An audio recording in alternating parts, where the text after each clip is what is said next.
พี่น้องเนาะเปิดคลิปเปิดภาพมาตอนเช้าเช้าเนาะทางน้องห้างกับน้องกระเจียงกะเตรียมตัวถ่าโอ้เห็ดจ้อกัน สะหัวบ่อนะฮะสะหัวแบบใหม่บ่ น้องพลักไปใส่ล่ะโอ้ยถ่าอยู่ได้ดิเนาะก็เงาบุไปก็บ่เลี้ยวแล้วก็พี่น้องเนาะอึ๊บสิล้มเมายังกันอาบน้ำบ่นะฮะอาบน้ำธรรมชาติโอ้ยมันบ่แม่นอาบน้ำมันนี่มันอาบแต่หัวซื่อๆได้นี่ฮะเอาลงคุณว่าไม่เก่ามีบ่ไม่เก่ามีเอามาไว้นี่น้ำมันจังบ่เปื้อนนะวางเวียกก่อนแต่ก็ขุดคลองมาพี่เด้อแล้วมาจังขุดคลองมาพี่เด้อเจอเด้อขุดมาทางพี่ขุดมันไหลลงพี่เลยพี่มันไหลอ่างอยู่นี่ก็ตักขุดพักทางนั้นต่อเอาให้น้องเพิ่นอาบน้ำแป๊บนึงก่อนโอ้ยขนาดนี้เลยก็คือบ่ถอดเสื้ออาบเลย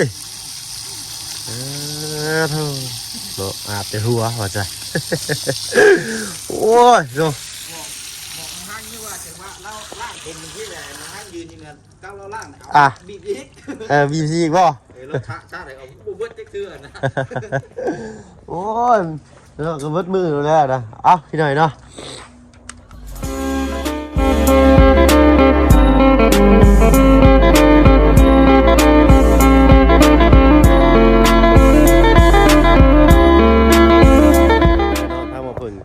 ทายพี่หน่อยเนาะกับทักทายสบายดีผู้ใหญ่ใจดีและFC เบิร์ดทุกท่านที่เข้ามาหับมาชมช่อง YouTube บ่เบิ่งเคยหลายคือเก่าว่าฝั่งไทยฝั่งลาวแล้วก็ทั้งฝั่งต่างประเทศก็ยินดีต้อนรับเข้าสู่ช่อง YouTube บ่เบิ่งเคยหลายเช่นเคยพี่หน่อยเนาะมื้อนี้เนาะสิได้เตรียมตัวเดินทางขึ้นบ้านช่องเงินซานพุ่นแหละบ้านหนองห้างไปทางไหนน้องเจียงทางนั้นบ่ทางนี้แหละทางนั้นบ่ว้าวเนาะไปขึ้นทางใดเดดิเนาะถึงเมืองนอกบ่ทางแวบ้านชลามนั่นเด้บ้านช้างนั่นเด้บ้านช้างบ่อนตำรวจอยู่เนาะตำรวจเพิ่นสิบ่จับรถบ่จักแล้วนะเนาะเอาบ่เป็นหยังก็สิขึ้นบ้านอันนั้นนิดหน่อยเนาะพี่สิบ่จับดอกเฮาสิขึ้นไปว่าเวียกว่างานไปพี่เลยเนาะรอถ่าน้องเพิ่นคือซะอีกแล้วนะฮะใส่อันนั้นใส่ยาชาตอนแรกใส่ยังซะชูตอนแรกใส่สบู่ตอนที่2ใส่ยาชาเนาะไอ้ขี้ก็มีบ่เป็นหยังพี่เลยเนาะเอามาแล้วสิพาน้องเพิ่นเฮ็ดแนวเหยียบเลยก็ขุดคลองเลยขุดเย็นบ่โอ้เจ้าอาบปะนั่นน่ะจะถอดเสื้ออาบเลยเป็นจังได๋บ่ยังบ่ว่างอยู่โอ้ยแล้วกันเนาะเดินทางไปก็มาพึ่งบ่เด้อข้อยก็สิไปเลยตู่ไปกันเดินทางให้ตลอดปลอดภัยเด้อขึ้นภูขึ้นผาข่อยบักครับมันขึ้นภูนี่สบายดีจ้ะว่ามันก็บ่คือยามช่วงหน้าฝนเนาะเหนื่อยย่ำมีขึ้นได้อยู่ย่ำมีกับเขาเจ้ากับแปลงทางเนี่ยใครยีดงเจ้าเก็บมันก็ยังไปบ่ไปส่งเขาอยู่บ่ทางขึ้นบ้านช้างโอ้ยบ่เอาน้ำได้บ้านช้างไกลๆนี่ตำรวจอยู่หั่นซ้ำพอได้ช่วยตำรวจอยู่เมืองนองพุ่นทางขึ้นบ้านช้างเดี๋ยวเข้าไปกับบ่เตียงก็ได้เด้ออยู่บ้านโรงเรียนเด้ตำรวจก็เฮาก็ขอเพิ่นดีๆก็ได้อยู่ดอกบ่ได้ไปอันไปเฮ็ดเวรเฮ็ดงานเหนื่อยไปคุมกันอย่างเดียวก็บ่ไหวเด้อกล้องจี้ใช่เนาะสิเงียบอยู่สิเงียบเจ้าย่าได้เด้อเว้าด้วยหัวม่วนเด้อพี่น้องเด้อเนาะเพิ่นเฮ็ดตามหน้าที่ใส่เสื้อแล้วจังลงมาพี่เด้อว่าแล้วไปดังแล้วก็ไปอัปเดตให้พี่น้องเบิ่งนำกันเนาะแต่ว่าถนนหนทางคันว่าโอเคล่ะพากันอารมณ์กับเว้าทั้งบ่จันทั้งทีมงานอยู่ถ้าว่าทางมันง่ายนะครับถือว่าเป็นจุดอีกหมู่บ้านนึงว่าซุมเฮาอยากเข้าไปได้ทางบ่เพิ่งผู้ทางไปอันมาด่วนไปก่อนพี่น้องส่งมาด่วนไปเบิ่งก่อนทางก่อนเนาะส่งมาด่วนไป ตรวจสอบเบิ่งก่อนพี่น้อยเนาะนี่แหละข้อดีของการเอารถจักรขึ้นมานำเนาะบ่แม่นเฮาเอาขึ้นมาแหละว่าสิไปช็อกล็อกเช็คแรก ขึ้นไปจังซี่แล้ว แม่น ง่ายรถใหญ่เฮา นี่พี่น้อยเนาะอนาคตภายภาคหน้าถ้าว่าบ่เนื้อเหือก็แรงก็สิเฮ็ดวิบากเนาะเอาแบบขี่บินภูไปเลยได้ตุแล้วขับอยู่วิบาก เอาแบบบ่ได้ไปว่าวิบากหนูลานะเอานี่แหละเอาเฮ็ดไปขึ้นรถดอนเจืองนี่แหละเนาะใส่สเตอร์ใหญ่ยัดใส่แก่ท้ายรถขึ้นมาได้ เอายกชมแต่งเฮาเนาะ เลยใส่ชกหน้าซื่อแล้วก็ยกชกหลังคือดีซำนั้นนะใส่ย่างขึ้นมันเพิ่มสเตอร์ใส่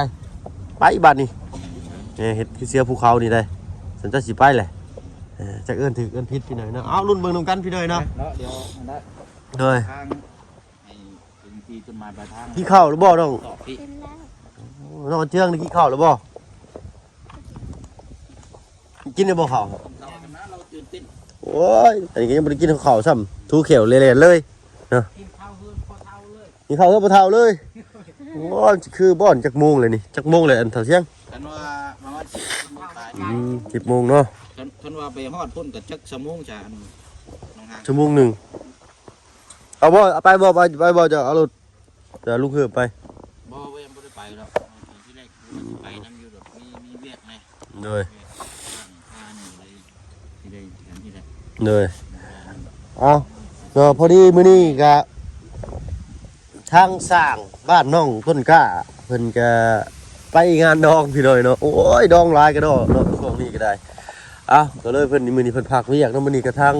เพิ่นก็สิขออนุญาตโจ๊ะบ้านน้องต้นกล้าไว้เสียก่อนเด้อพี่น้อยเนาะลงมาค่อยค่ำลงแรงพุ่นแหละจังสิได้แวะเข้าไปเบิ่งไปเยี่ยมไปชมเนาะไปอัปเดตไปสั่งไม้สั่งตอกให้ทางน้องเพิ่นเนาะเพราะว่ามื้อนี้ทางสร้างเพิ่นก็พักเบรกพี่น้อยเนาะไปงานดองเนาะ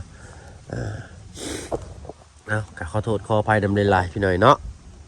ก็บ่พาบ่ฟังมาได้ดอกบ้านน้องต้นกล้าเนาะได้ขึ้นเป็นรูปเป็นหางปานนั้นเลยก็ได้ไว้นี่ขาสร้างเขาก็สิบ่พอเนาะ เอาเนาะรุ่นเบิ่งนำกันพี่น้อยเนาะสบายดีน้องเชียงเจ้าบ่ได้มือไปนำบ่ บ่ น้องเอาน้องพลักอยู่เฮือน จักมันช่วง เอาพี่น้อยเนาะทั้งน้องเชียงเพิ่นบ่ได้เมื่ออยากเมื่อแล้วบ่ล่ะอยากเมื่อบ้านเลยบ่อยากเมื่อบ่ โอ้ได้เชื่องามได้นี่พรสวรรค์ เอาเกือบนี้แหละไป โอ้ยเกือบแล้วกับพี่น้อยนะ ก่อนก็ได้เดี๋ยวมันรอจะถึงทางไปซ่อมได้จักร้อยจัก เปลี่ยนอะไรใหม่มื้อเช้านี้เบิดเท่าไหร่อะ 2,500 โอ้เท่า โอ้น่าเกือบอยู่ซะเนาะ 2,500ตะกี้นี่1,000 บาทผู้ใดทำไมยกร้อยต่อ25เนาะ เลย100ต่อ25 100ต่อ23 22วันโอ้ยช่วงนั้นน้ำมันลิตรละ 7,000 หรือ 11,000 นี่แหละน้ำมันตะกี้ 10,000 7,000เคยพ่อตั้งแต่ 7,000 น้ำมันน่ะท่านตั้งแต่ยุคน้ำมัน 7,000 กีบพี่เลยเนาะโอ้ เอาซะเนาะเดี๋ยวก่อนจะเดินทางเนาะเดี๋ยว เลย บ่อยากอันนั้นได้แจ้งให้พี่ให้น้องแล้วก็ทั้งน้องๆเพิ่นทำฮู้นํกันเลย โอ้ยเดี๋ยวได้ตุ จบจากขึ้นเฮือนซ่านแล้วเนาะเอามาต่อตัวนี้บัดนี้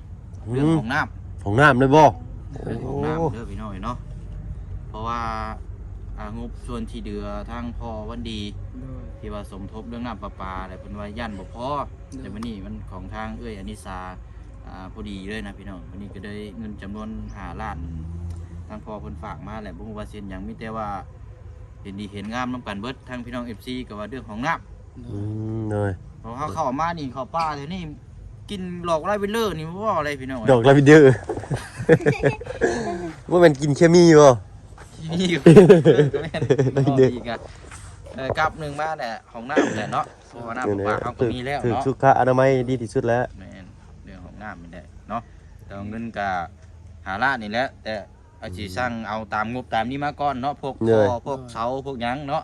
เอาตามงบ โอ้5 ล้านนี้ยังบ่พอได้เนาะตู่เนาะ แม่งหลาย เลยประมาณอีก3-4 ล้านบ่โอ้ค่าสร้างอีกก็ สร้างอีก 3 ล้าน3 ล้าน 4 ล้านแหละค่าสร้างเนาะ อืม 3หรือ6ค่าสร้างตู่ค่าสร้างเสียงประมาณ3-4 ล้านเนาะ 3-4 ล้าน เลย อยู่กับ ค่าอุปกรณ์ก็เลยเลย3-4 ล้านประมาณ5-6 ล้าน เราต้องพอไม้นี่เดี๋ยวจะเสียไม้นี่ก็ต้องเอาไม้มาเพิ่มดิ ไม่นี่พอได้คือได้โค้งหน่อยหนึงอยู่เนาะ ยังเหลืออยู่นะต่อจากเหลือจากเฮือนใหญ่ เหนื่อย เฮ็ ฮ็ดไปตามงบมันแหละพี่น้องเนาะเพราะว่า ดินทรายก็มีสั่งแต่ทรายเติมอีก เฮ็ดสิแบบใดนะพี่น้องเฮ็ดเทื่อเฮาโมงเอาตัวนี้แล้วสำคัญที่สุดเนาะเรื่องของน้ำขุดอยู่นี่แล้วนี่พอดีเลยนี่เลยหมองรักแลนนี่เลยโอ้ย มันสิบ่เจือนบ่ตู่บัดยามน้ำมาน้ำมันสิค้างอ่างเด้ เคยอยู่เป็นนี่ได้ซะ น้ำมันค้างได้เคยย่างเข้ามากับน้องซอนหลุมนั่นเนาะหลุมนั่นบ่หรือหลุมนั่นแหละ ขุดใส่อันนั้นบ่ใส่ท่อ มันก็ต้องใช้ท่อนั่นล่ะ ก็ขุดได้ แล้ว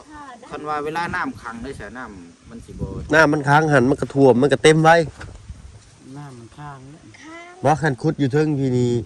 มันเจือนลงคักบ่เจือนดอก เพราะว่า พอมันแน่นละ จะได้เอาอยู่มุมนี่เนาะ แม่นเอาอยู่นี่ เนาะ เอาอยู่นี่นี่ เนาะ โดยเอาอยู่นี่ได้เอาอยู่นี่หรือขุดดินถมลงหันเอาไม้ซักขุดลักน้อยก่อนแล้วก็เอาไม้กั้นไว้ เอาดินต่อเฮาขุดเนี่ยก็หลายเยอะเนาะเฮา แม่นจ้ะ ขุดเนาะ แม่นนะ น้ำก็มันก็ยังสิบ่ขึ้นบ่ฮอดพี่หรอกเนาะ เลย เดี๋ยวขุดมุม เวลาขุดบอนป่ามันนี้เด้ก่อนสิขุดมันต้องซักลักจัก2ลักกั้นไว้ก่อน เนาะ เด็กก็เอาไม้ห้องไว้แล้วก็สะดินลงใส่บ่ให้มันเจือนลงพุ่นน่ะนะ พอก็สิประมาณ3นี่แหละบ่ได้เอา เลย หลายหรอก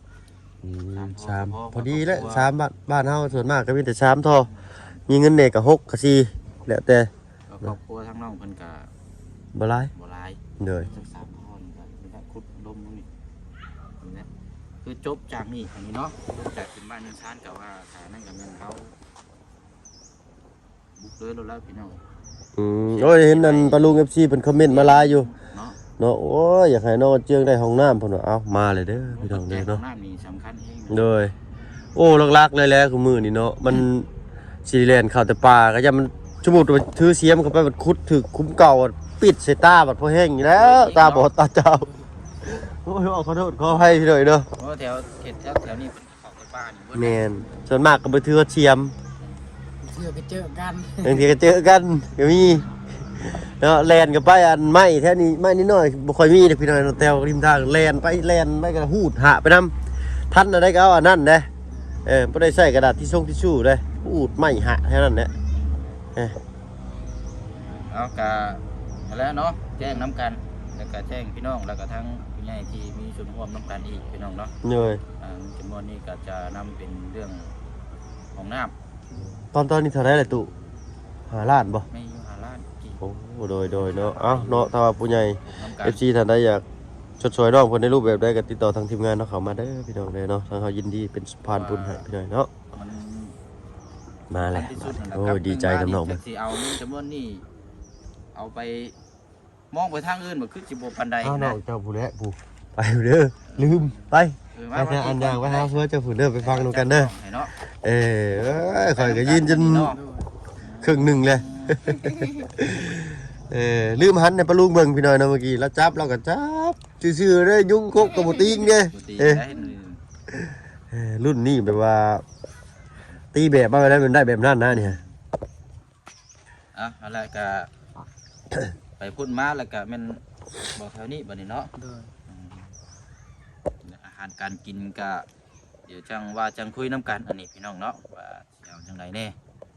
ทางอันอาจารย์ลาวนี่เพิ่นสิอันซื้อจังซั่นล่ะ เราให้เงินเลย2 ล้านกีบ มองเงินให้เจ้าจะแจงเองเด้อบ่ เป็นให้เป็น2 ลาดเนาะ เจ้าสิเฮ็ดชื่อจังจะบัด ซื้อแบะให้ให้คุ้มกินยันคนหลายแล้วก็ให้จบฮีตนี่ คือบ่เอาแต่ฮีดท่านน้องเนาะเบ้บ่พร้าวก็ยาเนาะเงิน2 ลาดมันสิบ่พอได้เบ้ก็ลาดปลายเลย คันว่าเฮ็ดกับข้าวกินนี่แบบซื้อหมูซื้อหยังมาสิก็เฮ็ดได้อยู่เด้อบ้า โดย หาคนมาเฮ็ด โดย แต่เพิ่นชาวบ้านเลยมาเฮ็ดเองตุ เอาก็ มีแต่ น้องแล้ว เฮาก็เอาหมูฮีดมาเฮ็ดกินก็ได้แต่ว่า แม่นได้ เฮาก็ซื้อหมูฮีดแต่ตัวใหญ่เด้เพราะว่าเงิน แบะนี่ก็ฮีตคือกัน แบ้นี่ก็ฮีดคือกันบ่ แห้ก็แห้งคักและแบะมีฮีตนำพอเท้านำ อื ยัง ม ยังอันนั้นยังคาอยู่ฮีตนะยังคาอยู่ ข้าง ให้มันจบหมด อ๋อเจ้าสิเอาไปเฮ็ดฮีดให้พวกเขานำ โดย บางทีว่าพิดเทียงกันพี่น้องเพิ่นออกจากเฮือนหั่นแหละเนาะเป็นบ่ โดย เอาพอแล้วก็เว้าอีกพี่น้อยเนาะก็ให้มันแล้วฮีดแล้วคลองบัดมันบ่เป็นหยังมาบัดสิว่าโอ้ยเป็นน้ำฮีดได้หั่นเนาะตุชั้นได้ทางบ้านเพิ่น ถามประเพณีเพิ่นเด้ เลย มีแต่ว่าสุดแล้วแต่น้องเพิ่นเนาะน้องมันสิเอาแบ่มันก็ตัวใหญ่แน่เนาะสิเอาหมูมันก็ได้ตัวน้อย2ตัวเนาะหั่นน่ะแบ่นี่ตัวละล้านปลายผู้เห็นบ่ โดย นี่เอาบ่เป็นหยังหมูน้อยก็บ่ได้หมูน้อย2ตัวบาดนี่เลือกขึ้นล้านหนึงนี่ซื้อหมูน้อยได้2ตัวซื้อแบ่ตัวใหญ่ได้ตัวหนึงอยู่ห้วยเลือกแบ่มันแล้วตัวเนาะเห็นบ่มันก็แล้วฮีตคือกัน โด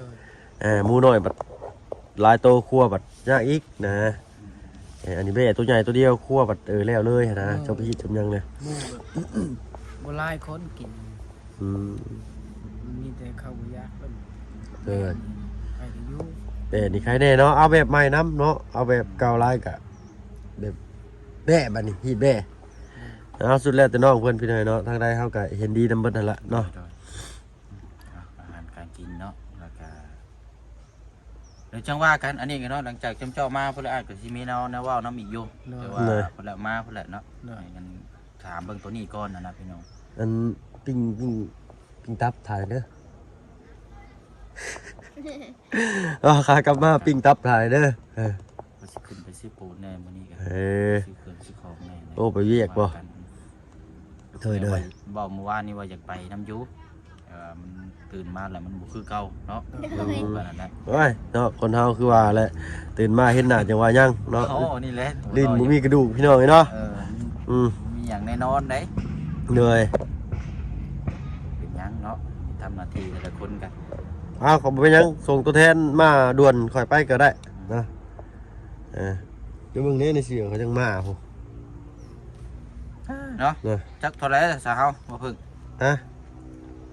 ใส่วันเวลาแล้ววะ แต่เช้าแล้วของเจ้าน่ะเนาะ เอาสามีแต่ว่าพากันเดินทางบัดนี้เด้อตั้งเทื่อก็ไปฮอดแล้วก็ไปเผามาแน่จักหน่อยบางยันว่าทางนี้เพิ่นยังก็เรื่องที่ดินแน่เนาะอยากเอาแล้วก่อนนะทางบ่บุญมาป่าเพิ่นรอเพราะว่าบอกทางพอเราท่าได้มื้อนี้ เข้าบ้านบ่ บ่ได้เพราะว่าแล้วเอาซื้อไปยายเขายับรักเอาซื้อ